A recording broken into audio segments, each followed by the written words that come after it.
السلام علیکم ورحمۃ اللہ تعالی وبرکاتہ۔ نحمده ونصلي ونسلم على رسوله الكريم اما بعد فاعوذ باللہ من الشیطان الرجیم بسم اللہ الرحمن الرحیم ان اللہ وملائکتہ یصلون علی النبی یا ایہا الذین آمنوا صلوا علیہ وسلموا تسلیما اللہم صل علی سیدنا ومولانا محمد معدن الجود والکرم وآلہ الکرام وابنہ الکریم وبارک وسلم صلاۃ و سلام علیک یا رسول اللہ صلی اللہ تعالی علیہ وسلم۔ حدیث نمبر 10 کا درس ہے جو عذاب قبر کے بارے میں۔ عن ابن عباس قال مر النبی صلی اللہ علیہ وسلم بقبرین فقال انہما لیعذبان وما يعذبان في كبير اما احدهما فكان لا يستتر من البول واما الاخر فكان يمشي بالنميمة ثم اخذ جريدة رطبة فشقها بنصفين ثم غرز في كل قبر واحدة قالوا یا رسول اللہ لما صنعت هذا فقال لعله ان يخفف عنهما ما لم ييبسا۔ حضرت ابن عباس رضی اللہ تعالی عنہما سے روایت ہے، انہوں نے کہا کہ حضور پاک صلی اللہ علیہ وسلم دو قبروں کے پاس سے گزرے تو ارشاد فرمایا کہ یقیناً ان دونوں پر عذاب ہو رہا ہے، یہ دونوں قبر والے عذاب میں مبتلا ہیں، اور کسی ایسے گناہ میں عذاب نہیں دیا جا رہا ہے جس سے بچنا زیادہ دشوار ہو۔ ان میں کا ایک تو پیشاب کے وقت پردہ نہیں کرتا تھا، اور دوسری روایت کے مطابق کہ ایک شخص پیشاب کے قطروں سے نہیں بچتا تھا، اور دوسرا چغل خوری کیا کرتا تھا۔ پھر آپ صلی اللہ علیہ وسلم نے کھجور کی ایک ہری ٹہنی لی اور اس کو چیر کر دو ٹکڑے کیے، پھر ہر ایک قبر میں ایک ایک ٹکڑا گاڑ دیا۔ صحابہ کرام نے عرض کیا کہ یا رسول اللہ صلی اللہ تعالی علیہ وسلم آپ نے ایسا کیوں کیا؟ تو حضور نے فرمایا میں نے ایسا اس لیے کیا کہ جب تک یہ ٹہنیاں خشک نہ ہوں گی ان دونوں کے عذاب میں تخفیف ہوتی رہے گی، یعنی جب تک یہ جو ٹہنیاں کھجور کی ہری بھری رہیں گی تو چونکہ یہ اللہ کی تسبیح بیان کرتی، جب تک کہ یہ ہری رہیں تو ان کے تسبیح پڑھنے کی وجہ سے، اللہ کی پاکی بیان کرنے کی وجہ سے قبر والوں کے عذاب میں تخفیف ہوتی رہے گی، کمی ہوتی رہے گی۔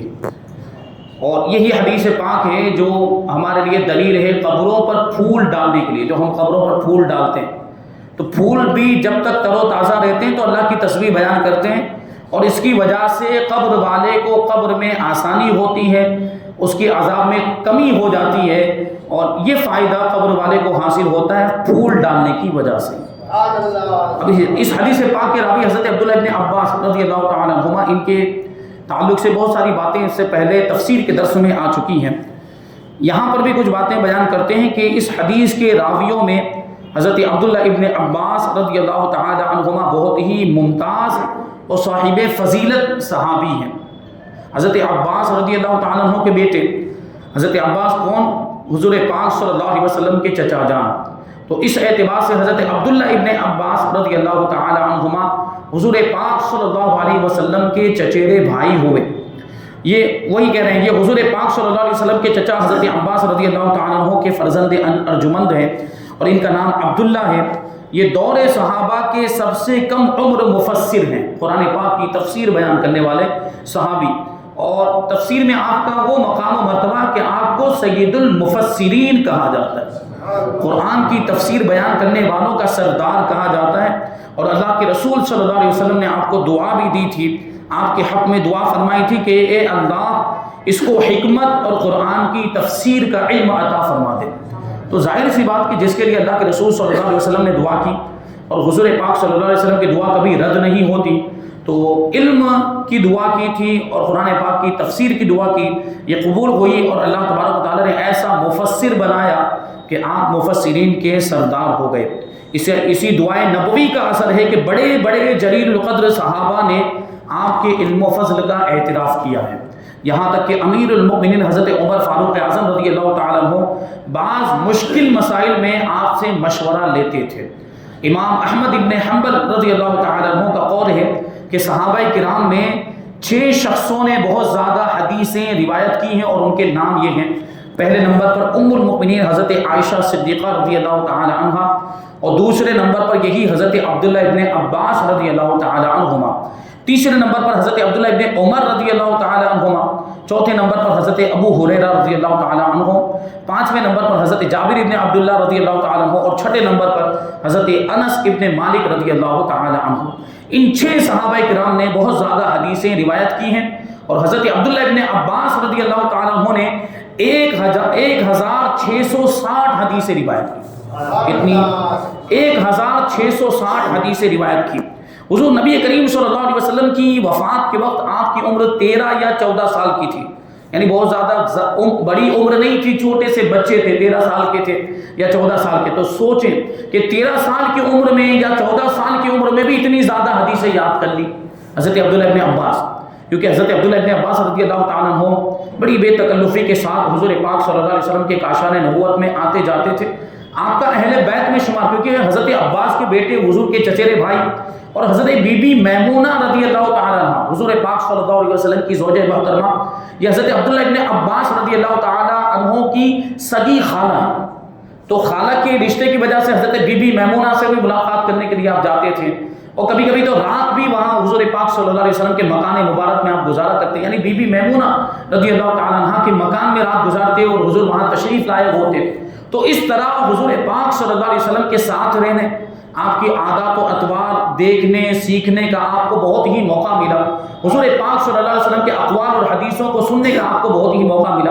اس طریقے سے چھوٹی سی عمر میں آپ نے بہت ساری حدیثیں یاد کی اور ان کو دوسروں تک پہنچایا اور روایت کیا ہے. اور 70 سال کی عمر میں بمقام طائف 68 ہجری میں آپ نے وفات پائی. آج بھی طائف کے مقام پر آپ کا مزار پاک موجود ہے حضرت عبداللہ ابن عباس رضی اللہ تعالی عنہما کا. حضرت محمد ابن حنفیہ جو حضرت علی کے بیٹے ہیں، حضرت محمد ابن حنفیہ نے آپ کی نماز جنازہ پڑھائی، اور پھر مجمع عام میں بڑی حسرت اور افسوس کے ساتھ یہ کہا کہ ہائے افسوس، آج اس امت کا مفسر دنیا سے اٹھ گیا. کیسے مفسر ہوں گے وہ، اور کیسا علم ہوگا. اللہ تبارک و تعالیٰ نے یہ شان آپ کو عطا فرمائی تھی. حضرت عبداللہ ابن عباس وہی اس حدیث کے راوی ہیں. اب اس حدیث کی تشریح بیان کرتے ہیں، کہتے ہیں کہ امام بخاری نے اس حدیث کو اس عنوان کے تحت بیان کیا ہے کہ باب من الکبائر اللہ یستتر من البول. اس سے امام موصوف کا مقصد یہ ہے نا، امام بخاری نے یہ اس باب میں ذکر کیا اس حدیث کو. تو امام بخاری کا مقصد یہ ہے کہ پیشاب کے وقت پردہ نہ کرنا اور لوگوں کے سامنے شرمگاہ کھول کر پیشاب کرنا یہ گناہ ہے کبیرہ ہے، بہت بڑا گناہ ہے، اور اس کی وجہ سے قبر میں عذاب ہوتا ہے. وہ جو ایک شخص تھا 2 شخصوں میں سے جو پیشاب کے قطروں سے نہیں بچتا تھا، اور ایک روایت کے مطابق پیشاب کے وقت پردہ نہیں کرتا تھا، یعنی کھلے عام شرمگاہ کھول کر لوگوں کے سامنے پیشاب کیا کرتا تھا. یقیناً وہ جو حصہ جس کا چھپانا فرض ہے، ناف کے نیچے سے لے کر گھٹنے کے نیچے تک مرد کے لیے، یہ حصہ لوگوں کے سامنے کھولنا حرام ہے. تو پردہ نہیں کیا تو گناہ کبیرہ ہوا. اور بعض روایتوں میں لا یستتروا کی جگہ پہ لا یستنزہوا کا لفظ آیا ہے، جس کا مطلب یہ ہوتا ہے کہ پیشاب سے اپنے بدن اور کپڑوں کو محفوظ نہ رکھنا، یہ بھی گناہ کبیرہ ہے. کیونکہ اسی حدیث میں پیشاب سے نہ بچنے والے کو قبر میں عذاب دیا جانا بھی بیان کیا گیا ہے. اس لیے یہ ثابت ہوا کہ اپنے بدن اور کپڑوں کو پیشاب سے نہ بچانا بھی گناہ کبیرہ اور عذاب کا سبب ہے، اس کی وجہ سے بھی عذاب ہوتا ہے. تو اس سے ان لوگوں کو عبرت حاصل کرنی چاہیے جو کھڑے ہو کر کہیں بھی پیشاب کرنا شروع کر دیتے. ہم مسلمان ہیں، ہمیں اسلام نے ہر چیز کا طریقہ سکھایا. الحمدللہ اسلام نے ہمیں استنجا کا طریقہ بھی سکھایا ہے، استنجا کیسے کرنا یہ بھی سکھایا ہے. غالباً حضرت سلمان فارسی رضی اللہ تعالیٰ عنہ کا یہ واقعہ ہے کہ یہودی حضرت سلمان فارسی رضی اللہ تعالیٰ عنہ سے الجھنے لگے اور حضور پاک صلی اللہ علیہ وسلم پر اعتراض کرنے لگ گئے، اسلام پر اعتراض کرنے لگ گئے کہ تمہارے نبی تو تمہیں استنجا کا طریقہ بھی سکھاتے ہیں. تو حضرت سلمان فارسی نے اس کو پلس پوائنٹ کے طور پر لیا اور ان کو جواب دیتے ہوئے کہا کہ ہمارا اسلام ایسا کامل اور مکمل مذہب ہے کہ وہ ہماری ہر فیلڈ میں ہر میدان میں رہنمائی کرتا ہے، یہاں تک کہ ہمیں استنجا کا طریقہ بھی سکھایا. تو یہ تو ہماری اسلام کی خوبی ہوئی کہ ہمیں چھوٹی چھوٹی چیزوں کی بھی تعلیم دی اور ہر چیز کا طریقہ بتایا گیا. تو پیشاب کرنے کا بھی طریقہ بتایا گیا ہے، استنجا کرنے کا. حاجت سے فارغ ہونے کے بعد پانی لینے کا طریقہ بھی ہمیں سکھایا گیا ہے اسلام کے اندر. یہ کتنا پیارا مکمل دین ہے، بہترین دین اور مذہب وہ کوئی اگر ہے تو وہ دین اسلام ہے. تو پیشاب بیٹھ کر کرنا چاہیے، اور جہاں تک ہو سکے بلکہ حتی الامکان کپڑوں کو پیشاب کے قطروں سے بچانے کی کوشش کرنی چاہیے، اور بدن کو بھی پیشاب کے قطروں سے بچانے کی کوشش کرنی چاہیے. اور کھڑے ہو کر پیشاب کرنے میں یہ بات نہیں ہے. کھڑے ہو کر پیشاب کرنے میں بہت زیادہ اندیشہ ہوتا ہے پیشاب کے قطرے بدن پر اڑیں گے یا کپڑے پر اڑیں گے، کپڑا ناپاک ہو جائے گا، بدن ناپاک ہو جائے گا. آپ کو نماز بھی تو پڑھنی ہے، ہم مسلمان ہیں تو ہم پر نماز فرض ہے. تو کپڑے پر پیشاب کے چھینٹے ہیں بدن پر، تو کیسے نماز پڑھ پائیں گے پھر؟ اور پھر جب کوئی بلاتا ہے نماز پڑھنے کے لیے تو کہتے ہیں ناپاک ہے. تو بھائی آپ مسلمان ہیں تو آپ کی ذمہ داری بنتی کہ آپ پاک صاف رہیں. آپ کو نماز پڑھنی تو اس کا اہتمام پہلے سے کر کے رہیں، اور پاک صاف رہنا ویسے بھی ضروری ہے. تو دیکھیں آپ کے وہ پیشاب کے قطروں سے نہیں بچتا تھا وہ شخص، تو اس کو عذاب ہوا، عذاب قبر ہو رہا تھا. مومن تھا، مسلمان تھا، لیکن پیشاب کے قطروں سے نہیں بچتا تھا، اس لیے اس پر عذاب ہو رہا ہے پیشاب کے قطروں سے نہ بچنے کی وجہ سے. اور دوسری بات، دوسری روایت کے مطابق پیشاب کرتے وقت پردہ نہ کرنے کی وجہ سے. تو وہ دونوں چیزیں، کھڑے ہو کر پیشاب کرنے میں یہ دونوں چیزیں پائی جاتی ہیں. یعنی پیشاب کے چھینٹے اڑتے بھی ہیں اور بے ستری بھی ہوتی ہے، شرمگاہ کو لوگوں کے سامنے ظاہر بھی کیا جاتا ہے. یہ بھی گناہ کبیرہ ہے، اور اپنے پیشاب کے قطروں سے نہ بچنا یہ بھی گناہ کبیرہ. اب یہاں پہ چونکہ گناہ کبیرہ کا ذکر آ گیا تو گناہ کبیرہ کا مطلب کیا ہوتا ہے؟ گناہ کبیرہ کون کون سے ہیں؟ گناہ کبیرہ کا مطلب بڑا گناہ، بڑا گناہ. تو بڑے گناہ کون کون سے ہیں اور کتنے ہیں؟ تو اس میں اختلاف ہے. حضرت ابو ہریرہ رضی اللہ تعالی عنہ کی روایت ہے جس کو امام بخاری نے روایت کیا ہے. اس سے پتہ چلتا ہے کہ گناہ کبیرہ کی تعداد 7 ہے، اور وہ یہ ہے شرک، یعنی اللہ کی ذات و صفات میں کسی کو شریک کرنا. دوسرے نمبر پر ہے جادو. تیسرے نمبر پر ہے خون ناحق، یعنی کسی کو بے قصور قتل کر دینا. اور چوتھے نمبر پر ہے سود خوری. پانچویں نمبر پر ہے یتیم کا مال کھا جانا. چھٹے نمبر پر ہے جہاد کفار سے بھاگ جانا. کفار سے جب جہاد کا معاملہ ہو، جنگ کرنے کا معاملہ، تو وہاں میدان چھوڑ کر بھاگ جانا. اور 7ویں نمبر پر ہے پاک دامن مومن عورتوں پر زنا کی تہمت لگانا.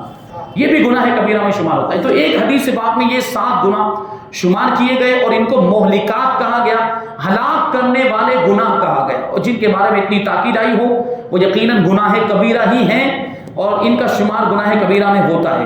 یہ 7 گناہ وہ ہیں جن کے بارے میں اللہ کے رسول صلی اللہ علیہ وسلم نے یہ فرمایا کہ یہ 7 ہلاک کر دینے والے گناہوں سے بچو.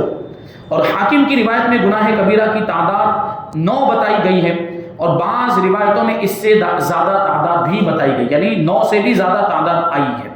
حضرت ابن عباس رضی اللہ تعالی عنہ سے کسی نے کہا کہ کیا گناہ کبیرہ 7 ہی ہیں؟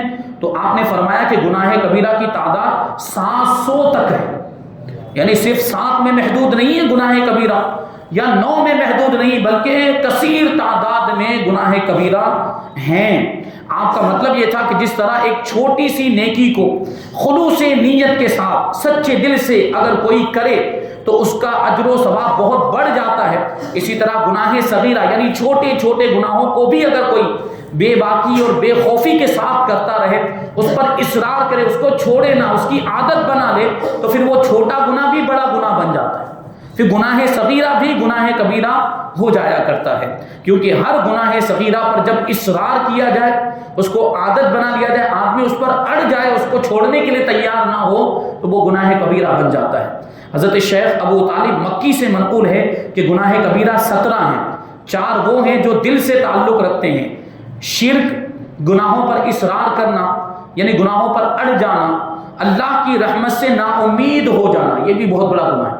اللہ کی رحمت سے نا امید ہو جانا، خاص طور پر اس زمانے میں اس چیز پر بہت زیادہ توجہ دینے کی ضرورت، کیونکہ خودکشی کے معاملات بہت سامنے آ رہے ہیں، اور ہمارے مسلمان بھائی بھی خودکشی کریں. جب ایک مسلمان خودکشی کرتا ہے تو بہت زیادہ افسوس ہوتا ہے. ایک کافر، ایک غیر مسلم جس کو اللہ پر بھروسہ نہیں، وہ خودکشی کرے تو بات سمجھ میں آتی کہ اس کو اللہ پر توکل نہیں، بھروسہ نہیں، اس لیے مر گیا، اپنے آپ کو قتل کر دیا. ایک مومن تو اللہ پر بھروسہ کرتا ہے، ایک مومن تو اللہ پر توکل کرتا ہے، اس کا یہ عقیدہ ہوتا ہے، اس کو یہ یقین ہوتا ہے کہ میرا رب ہر کام بنانے والا ہے، میرا رب کارساز ہے، حسبنا اللہ و نعم الوکیل، میرے لیے میرا رب کافی ہے، اور وہ سب سے بہترین کام بنانے والا ہے. اس کی قدرت کامل ہے، اللہ تبارک و تعالیٰ کے خزانوں میں کسی چیز کی کمی نہیں، جس کا یہ عقیدہ وہ کبھی بھی خودکشی نہیں کرے گا۔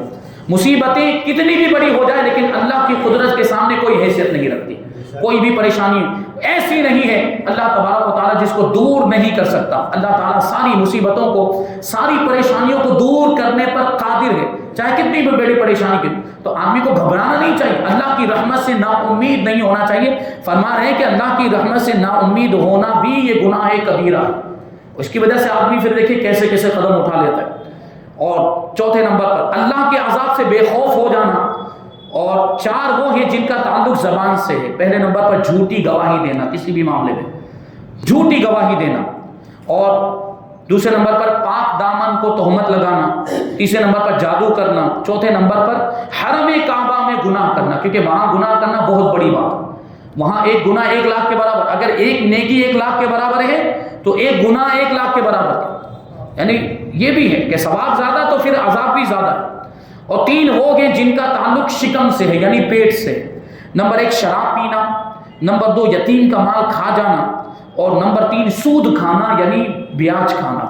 اور 2 وہ ہیں جن کا تعلق شرمگاہ سے ہے، پہلے نمبر پر زنا اور دوسرے نمبر پر ہے لواطت۔ ایک وہ ہے جس کا تعلق پاؤں سے ہے، نمبر وہ جہاد سے بھاگنا، اور 2 وہ ہیں جو ہاتھ سے تعلق رکھتے ہیں، یعنی خون ناحق کرنا، کسی کو ناحق قتل کر دینا، اور دوسرے نمبر پر ہے چوری کرنا۔ واضح رہے کہ مختلف روایتوں میں جو گناہ کبیرہ کی تعداد بتائی گئی ہے وہ حصر کے لیے نہیں ہے، یعنی محدود کر دینے کے لیے نہیں ہے، لمٹ بیان کرنے کے لیے نہیں ہے کہ ان کی اتنی ہی لمٹ ہے، 17 ہی ہے، 17 سے زیادہ نہیں ہے۔ وہ گناہ کبیرہ یعنی مثال کے طور پر گناہ کبیرہ 7 ہی ہے یا 9 ہی ہے یا 17 ہی ہے، بلکہ یہ مثال کے طور پر بیان کیے گئے کہ کسی روایت میں مثال کے طور پر 7 کا ذکر آ گیا، کسی روایت میں 9 کا ذکر آیا، کسی روایت میں 17 کا ذکر آ گیا، یہ مثال کے طور پر، یعنی مثال کے طور پر یہ گناہ جو ہے وہ گناہ کبیرہ ہے۔ ورنہ ظاہر ہے کہ مذکورہ 12 گناہوں کے علاوہ اور بھی بہت سے گناہ کبیرہ ہیں، جیسے نماز، روزہ، حج اور زکوٰۃ کو چھوڑ دینا، یہ بھی تو گناہ کبیرہ ہے۔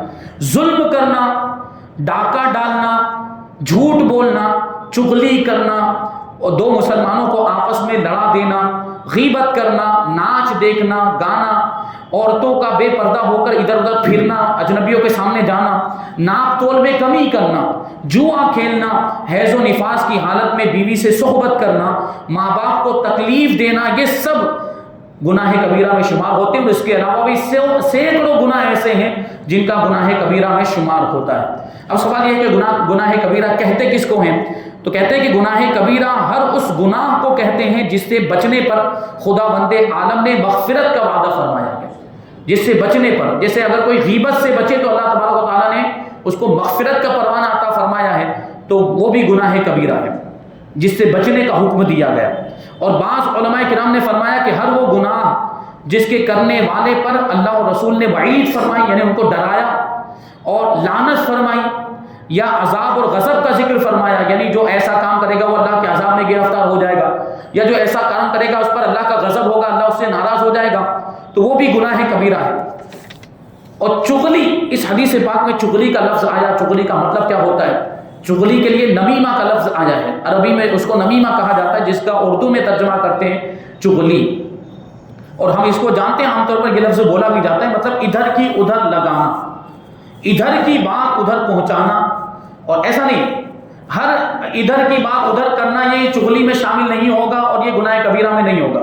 جیسے کوئی اچھی بات ہے جو ادھر سے ادھر پہنچا رہے ہیں، جیسے ہم نے ابھی یہاں پر بہت ساری باتیں بیان کی، حدیث کی ہم نے شرح بیان کی ہے، حدیث کی تفسیر بیان کی، اس میں آپ کو بہت ساری باتیں اچھی لگی، بہت ساری باتیں آپ کے ذہن میں رہیں گی، تو آپ دوسروں کو جا کر بتائیں گے، یہ تو بہت اچھی بات ہے۔ اچھی بات ادھر سے ادھر پہنچانا اچھی نیت کے ساتھ، اس میں کوئی حرج نہیں، اور یہ تو ثواب کا کام بھی ہے، اچھی باتوں کو ادھر سے ادھر پہنچانا۔ لیکن مراد کیا ہے یہاں پر کہ ایک کی بات کو دوسرے تک پہنچانا پہلے والے کو نقصان پہنچانے کی نیت سے، تاکہ پہلے والے کو کچھ نقصان پہنچ جائے، اس کو چغلی کہا جاتا ہے، اور یہ گناہ کبیرہ میں شامل ہوگا۔ علامہ عینی نے فرمایا کہ کسی کی بات کو دوسرے آدمی تک نقصان پہنچانے کے قصد سے، یعنی نقصان پہنچانے کے ارادے سے لے جانا، یہ چغلی ہے، اور یہ گناہ کبیرہ ہے، کیونکہ یہ مسلمانوں میں خلاف و شقاق یعنی اختلاف اور جھگڑا اور جنگ و جدال کا ذریعہ ہے، اس کی وجہ سے لڑائی جھگڑا، جیسے ادھر کی بات لے جا کر ادھر کے وہ تو تمہاری ایسی ایسی برائی کر رہا تھا، پھر ادھر کی بات ادھر لا کر تمہاری وہ تو ایسی ایسی برائی، اب ایک دوسرے کے دل میں ایک دوسرے کے لیے نفرت پیدا ہوگی اور موقع کی تلاش میں رہیں گے، جب موقع ملے گا تو وہ پھر بدلہ لیں گے، انتقام، جبکہ ایسی کوئی بات ہوتی نہیں بسا اوقات۔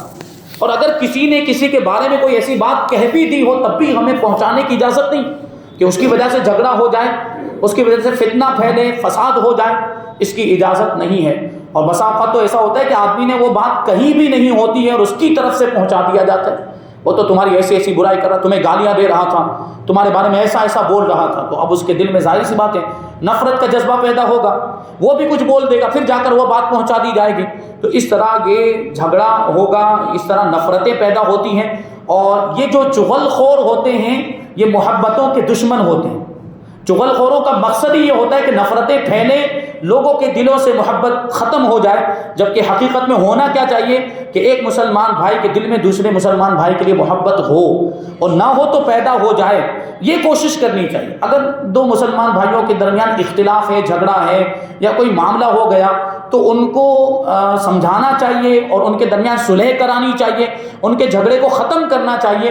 تو اس انداز میں، بلکہ یہاں پر تو خلاف واقع بات بولنے کی بھی اجازت دی گئی کہ دو مسلمان بھائیوں میں جھگڑا ہو گیا ہے تو وہاں خلاف واقع کو ہم عام طور پر جھوٹ بولتے ہیں، لیکن یہاں میں خلاف واقع کا لفظ اس لیے استعمال کر رہا ہوں کیونکہ وہ جھوٹ میں شمار ہی نہیں ہوتا، یعنی صلح کرانے کے لیے، ان کے جھگڑے کو ختم کرنے کے لیے، دونوں کے دلوں سے نفرت کو دور کرنے کے لیے اگر خلاف واقع بات بولنے کی بھی ضرورت پیش آئے تو شریعت نے اس کی اجازت دی۔ جیسے دو لوگوں میں جھگڑا ہو گیا تو یہ شخص تیسرا آدمی ایک کے پاس جائے اور دوسرے کی طرف سے کہے کہ وہ تو تمہاری تعریف کر رہا تھا، اسے تو بہت افسوس ہو رہا تھا کہ یار میرا اس کے ساتھ جھگڑا ہو گیا، جھگڑا نہیں ہونا چاہیے تھا، یار کوئی صورت نکالو ہماری صلح ہو جائے، تو وہ تو تمہارے تعلق سے اتنی اچھی اچھی باتیں کر، اور اس کے پاس آ کر بھی اس کے تعلق سے اچھی اچھی بات کریں کہ وہ تو تمہارے بارے میں ایسی بات کہہ رہا، تمہاری تعریف کر رہا تھا، اور اسے بھی افسوس ہو رہا ہے کہ ہمارا جھگڑا ہو گیا، تو اب دونوں کے دلوں میں جو ایک دوسرے کے لیے نفرت تھی وہ دور ہو جائے گی اور دونوں کا پیچ اپ ہو جائے گا، دونوں میں صلح ہو جائے گی اور وہ جھگڑا ختم ہو جائے گا۔